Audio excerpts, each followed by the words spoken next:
बुलढाणा येथील Capri global capital ही finance company आहे, यातील एरिया मॅनेजर होते.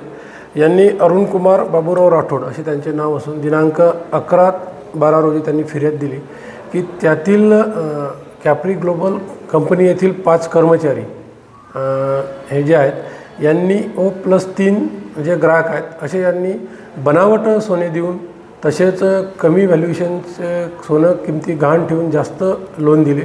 अशा याच्यावरून जवळपास 26 लाखाची त्यांनी पोलीस स्टेशन बुलढाणा शहर येथे फिर्याद दिलेली आहे. त्यावरून पोलीस स्टेशन बुलढाणावरून आम्ही गुन्हा दाखल केलेला असून पुढील तपास चालू आहे आणि सदर तपास जो आहेत आमचे पोलीस स्टेशनचे API भोस हे करत आहेत. किती आरोपी आहेत? याच्यामध्ये एकूण 8 आरोपी आहेत. संबंधित कंपनीचे 5 कर्मचारी आहेत व 3 त्याच्यामध्ये ग्राहक आहेत.